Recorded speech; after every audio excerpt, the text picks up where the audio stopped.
Tenemos a nuestros columnistas más importantes acá del diario. Son Eduardo Van der Goy y Daniel Fernández Canedo. ¿No se está seguro de lo que decís? Yo no tengo ninguna duda. Usted sabe que yo lo aprecio. Usted sabe que yo lo aprecio. Los dos saben que los aprecio mucho. Bueno, ¿por dónde empezamos a mirar esto, Van der?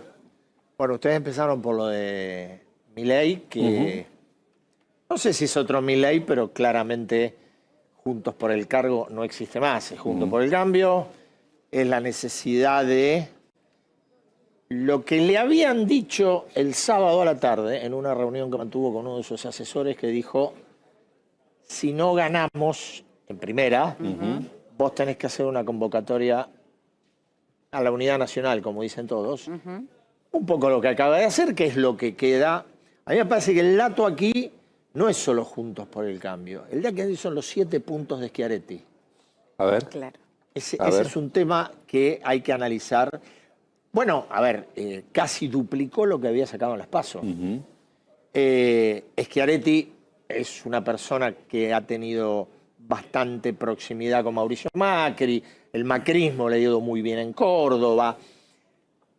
Te diría más, en términos solamente legislativos, no quiero avanzar más que esto, la que es vicecandidata a vicepresidenta por La Libertad Avanza, Victoria Villarruel, suele hablar con Florencio Randazzo. Estoy hablando en términos informales. Lo que digo es que no son menores esos 7 puntos, pensando que el candidato del gobierno arranca casi con 7 de ventaja.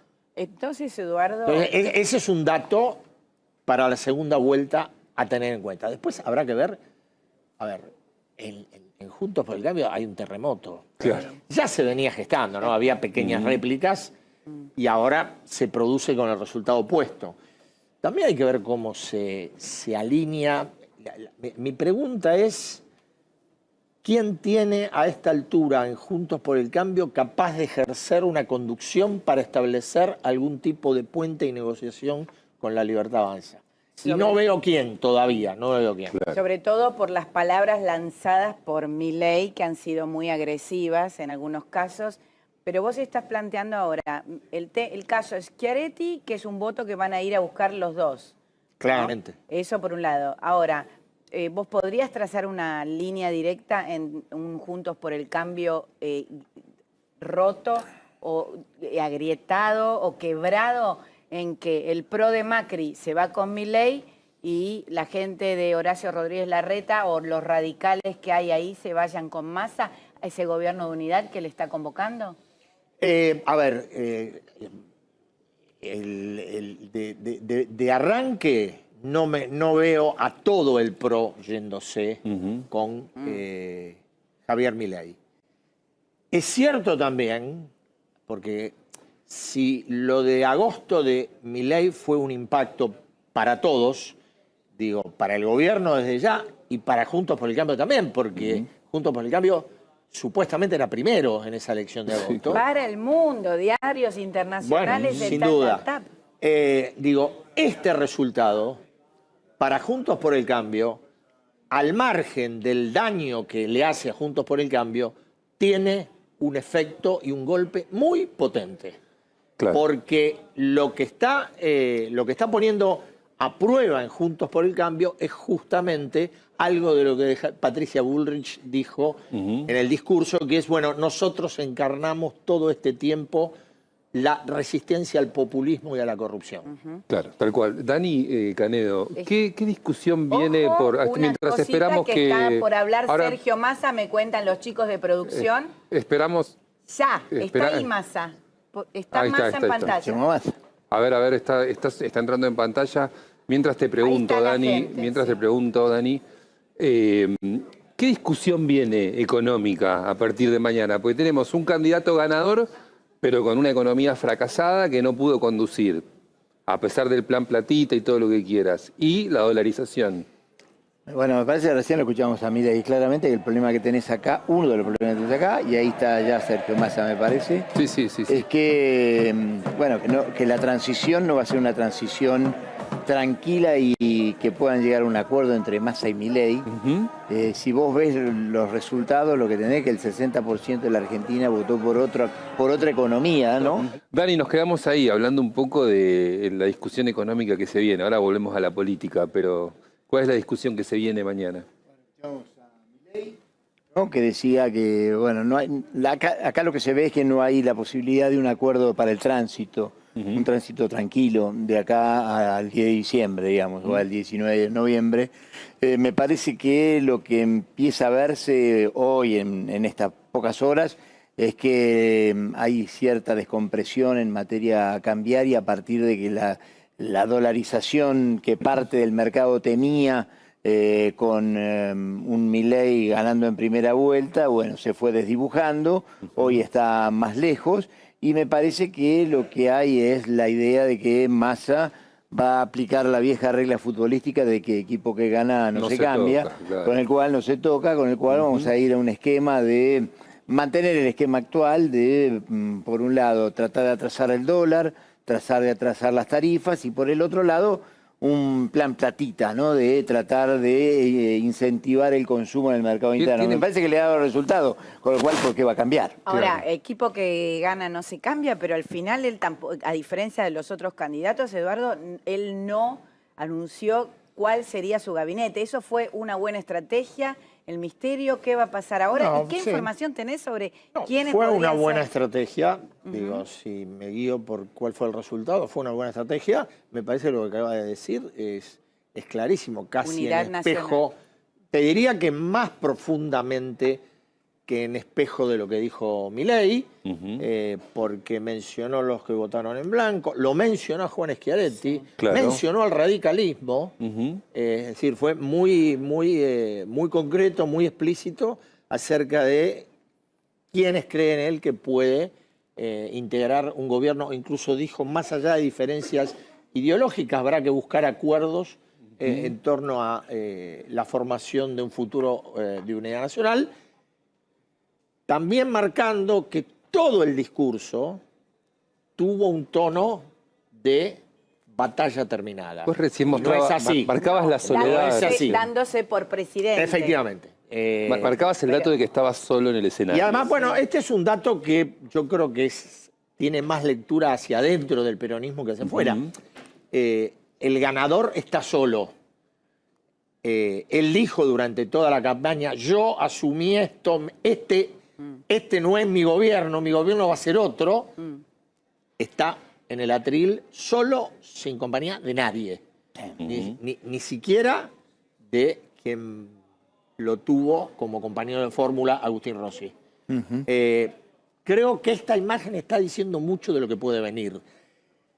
Solo con haber ingresado al balotaje y además de la manera en que lo ha hecho, Massa tiene todo el terreno allanado para proponerse ser el nuevo conductor del peronismo. Entonces, Esto va a ser así. si es que no es presidente y también... No, y siendo presidente, ¿por qué no? Al también, contrario. las dos cosas. Digo, ya el balotaje lo habilita esto. Porque como él dijo, esta pelea la di solo.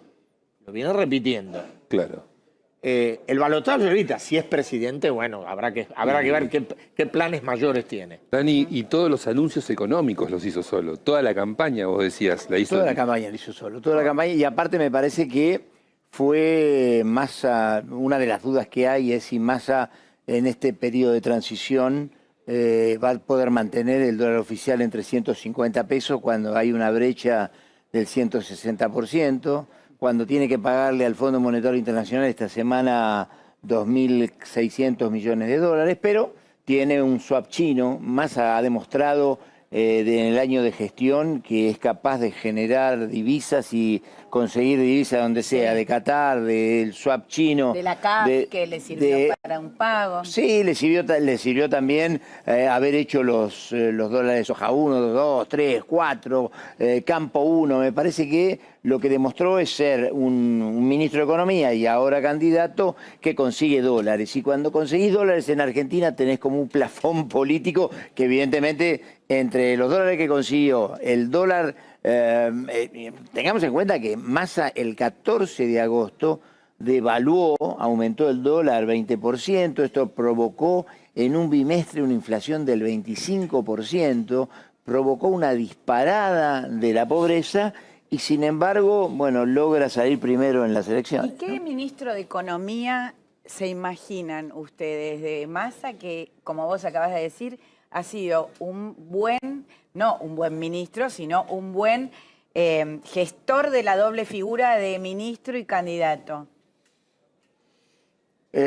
Bueno, es difícil hoy en estas horas porque todos algunos de los principales economistas están ya muy alineados en Juntos por el Cambio, ¿no? Y aparte, bueno, hay que ver cómo es la pelea, porque volvemos al principio.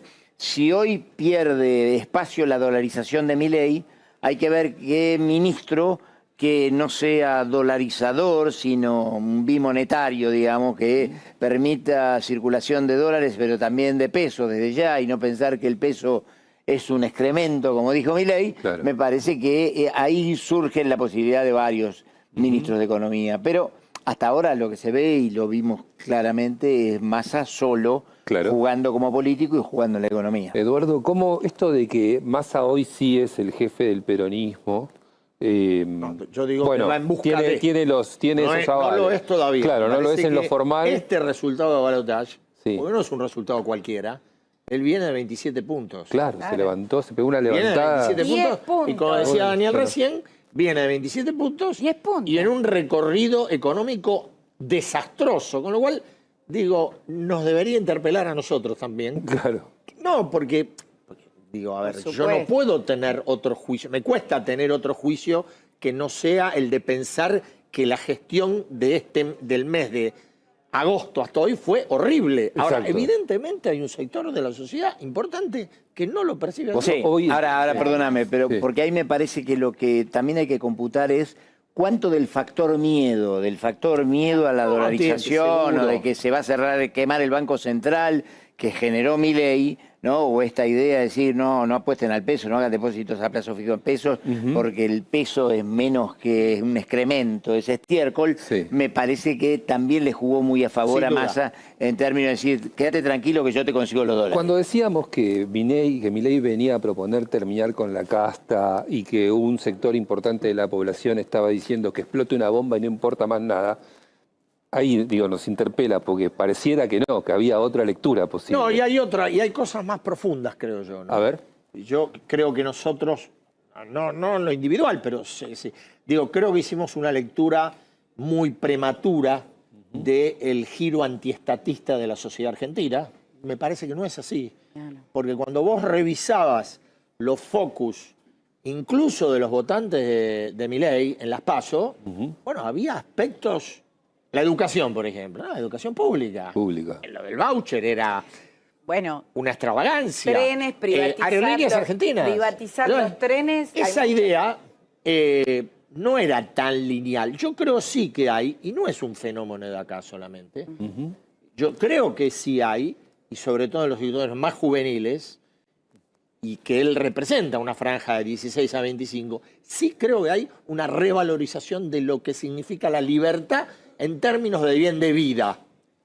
Eso sí, no necesariamente aplicados al desarrollo de una política económica. Ahora, Eduardo, hablamos acá también en Clarín del aparato peronista, de la fortaleza que sigue teniendo el aparato peronista, aunque va descendiendo, ¿no? Esa simpatía.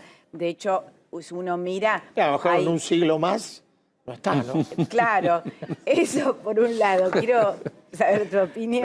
No, y bueno, además me da la pienso impresión- en el A ver. PRI mexicano que nos gobernó, que nosotros no, bueno, yo como viví en Sí. México, gobernó 70 años.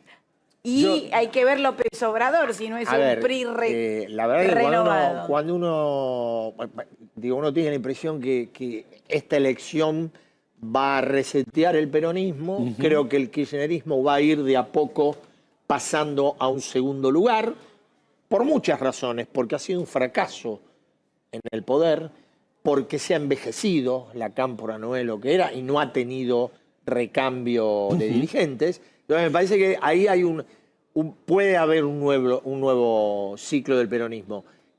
Lo que indica otra vez que el peronismo tiene una enorme capacidad de reencarnarse. De resiliencia, como... Sí, de Claro. diferentes formas. Pero ganó Cristina y perdió Macri acá.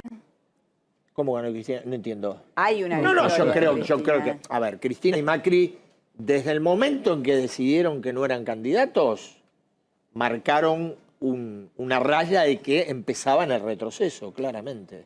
Su ocaso. Su ocaso. Sí, no sería tan fuerte mi metáfora, pero por lo menos un retroceso. Eso está claro. Y yo lo planteaba antes con el tema de las negociaciones que pueda haber entre Juntos por el Cambio y Milei. Bueno, ¿quién es el interlocutor válido para esa? ¿Lo es Claro, Macri? ¿quién hace el puente Yo tengo ahí, mis no? dudas de que lo sea Macri. Tengo Claro, mis dudas. claro. Nosotros también. Todo está por verse, queridos amigos. Bueno, nada, queda esto abierto. Nos volvemos a ver en unos El 19 20 de días. noviembre. Noviembre. Poco de- En diciembre es Noviembre, presidente. ¿no? Diciembre a lo mejor para fin de año, pero el 19 de noviembre está el balotaje. Ahí está Eduardo Van der Koy y Daniel Fernández Canedo, nuestros admirados columnistas de política y economía del diario. Muchas gracias